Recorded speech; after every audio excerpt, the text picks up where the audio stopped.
de simpatía para vivir como quiera al son de la santería. Me invitaron a una fiesta y a Changoyo y Maya. Como no podía bailar, me pusieron a cantar.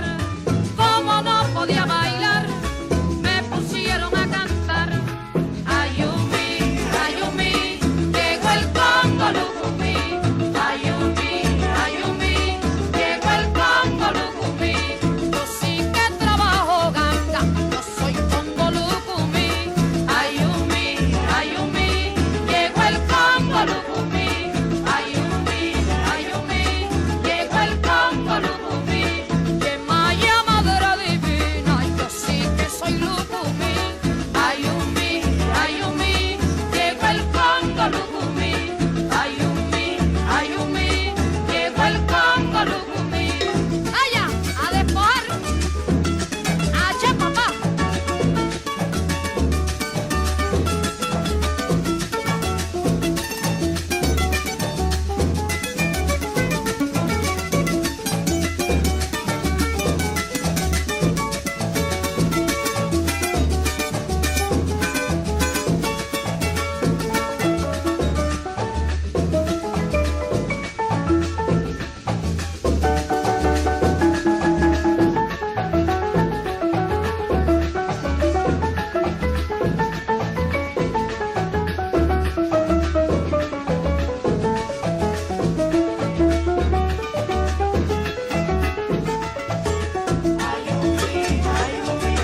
Llegó el Congo Lucumí.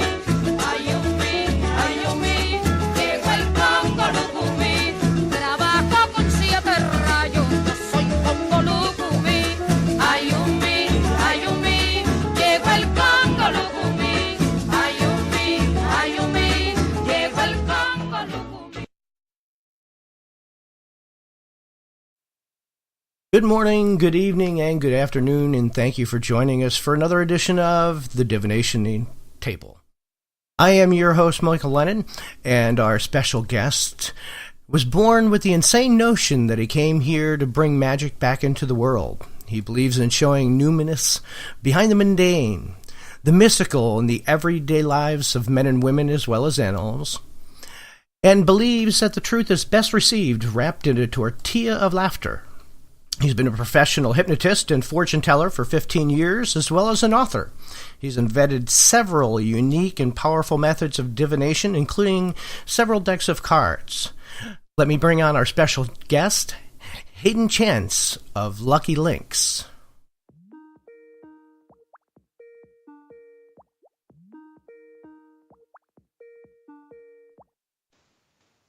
Hello, Hayden, are you there? I am. Hey, how are you? You sound a little loud today. A little loud. Am I loud? Yes. Do I need to talk softer? That sounds perfect. Okay. I have a headset on, so. That was kind of what I was figuring, is that, very close. So, you developed some unique styles of divination. A hypnotist and a diviner for like 15 years. So how did you come into divining? I quit my job teaching, and I was a college professor, and I fell into it. There was a fire in my house, and I ended up in a hotel while they were cleaning the house up. And it was this little town in northern Illinois, and I had just moved into the area. And I decided I wanted to check out the little town, and there was this little metaphysical store in there. And I walked in, and the guy who ran the store asked if I could divine. The person I was with at the time said, "Oh, you should have him read for you. He's really good." And he said, "Well, I need a reader." And I sat down and I read for him, and he gave me a job. I guess before that, I had done divination in my teens. I started on a Ouija board. A friend of mine pulled out a Ouija board at a party, and there was a bunch of us there.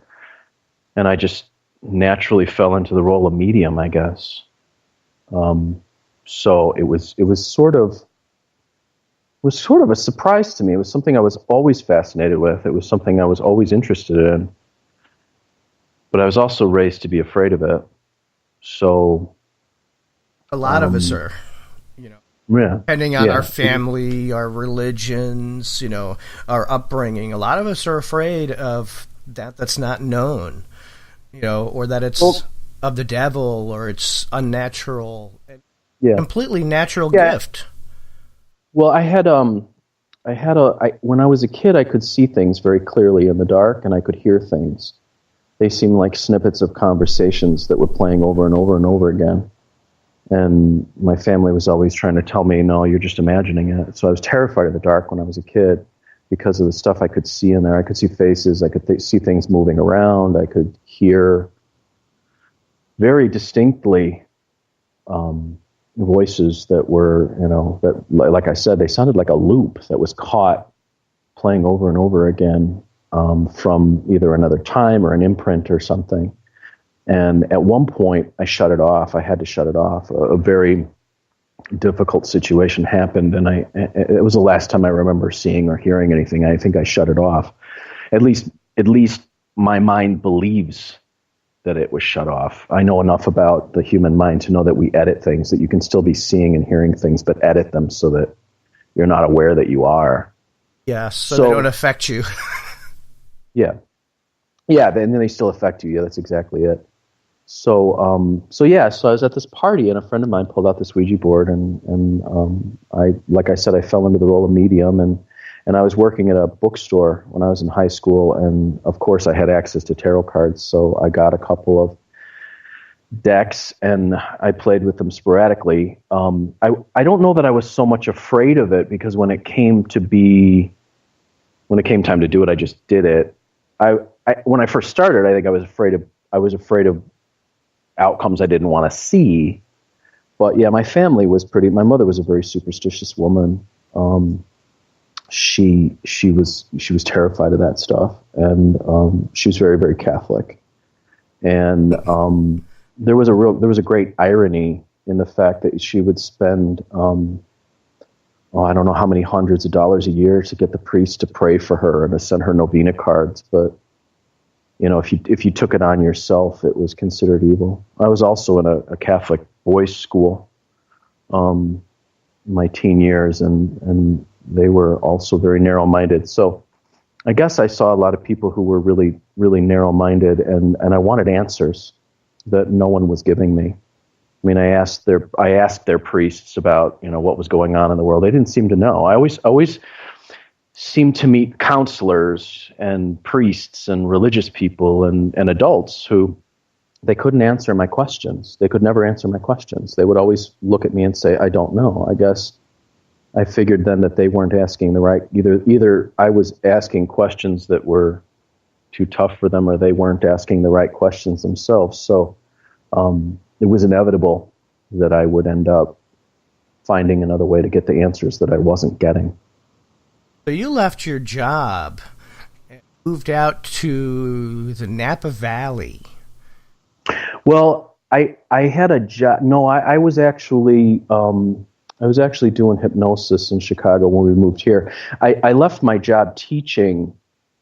I don't know how many years ago now. Probably about 20 years ago. I was a professor at 3 of the big colleges in Chicago, and at that time I was studying divination kind of seriously. Things kept happening. I kept predicting stuff, and the person I was with at the time said, "Look, you're always predicting things. Why don't you should do this."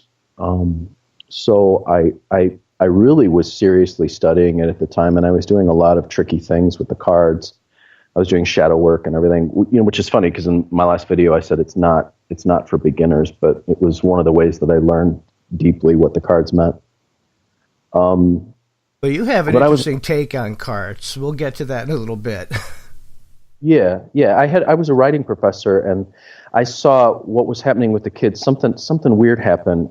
I would get them as freshmen, and they would be full of this creativity and this vitality and this life, and they wanted to conquer the world. And after I had been teaching for a good 4 or 5 years, I started to get those same students I'd had when they were like 19 or 20. I started to get them when they were, towards their senior year in a 400 level fiction writing class, and all of their creativity was gone. So I mean, they were literally in a fiction, right? They were in a creative writing class, and they had nothing left.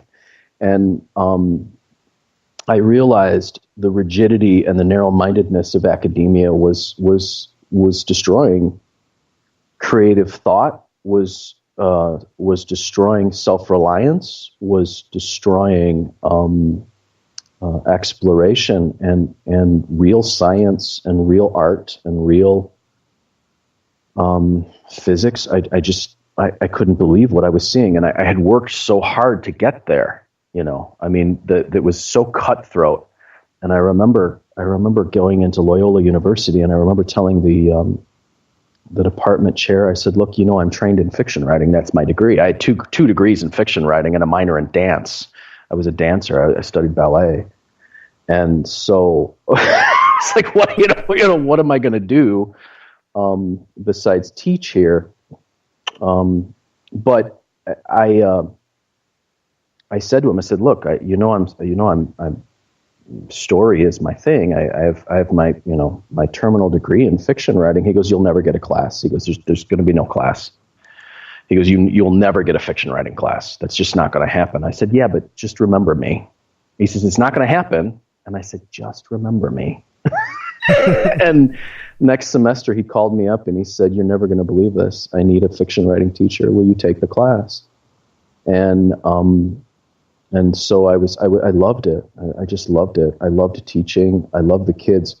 And something started happening. They all started telling me their problems. They would come to me and they would just tell me all these problems. And I started realizing and it had always been that way. People had always told me their problems. And I realized I wanted to understand more about the human mind. And later I would figure out that that's why I had gone into the arts to begin with. I was hoping I was in the theater, I was in dance, I was in writing. I was hoping to figure out how the human mind worked because I didn't believe psychologists knew. When I took psychology classes, I was kind of freaked out. Tends to do that with a lot of people that take that class. Well, I had a weird experience that really turned me off. I was an 18-year-old kid, and they made me go through an experiment for a class I was in, and they would ask you all sorts of questions and, make you look at these, and the guy giving me the test said he was giving me the test and then he asked me out. And I just thought that was it was just weird. It was almost like the priests, who were supposed to be caring for someone's spirit and then molesting them. Here is a guy who's supposed to be, helping someone to understand his own mind, and he's trying to cross the lines. And I thought, wow, I guess I'd seen so much abuse of power in my life that I just the whole thing, it turned me off the whole thing. I said that these people they're really not caring about what really happens to people. And I didn't have it figured out, that's for sure, but I figured something out. There was another way. And when I found hypnosis, that was when I really started to learn what was going on with the human mind. So I left that job teaching because I couldn't take it anymore. I was starving. I was making $15,000 a year, and I was teaching 11 classes a week. I was teaching at 3 different colleges, and I said I can't do this anymore. So I left it, and I took a risk. I had like very little resources. I was working as a psychic. I had this real strong interest in hypnosis, and there was this class that was like $2,500, and I was like, oh God, I just don't, and I just did it. I said, I'll just trust that the money will come, and I took the class, and I heard about someone named Erickson in this class, which would later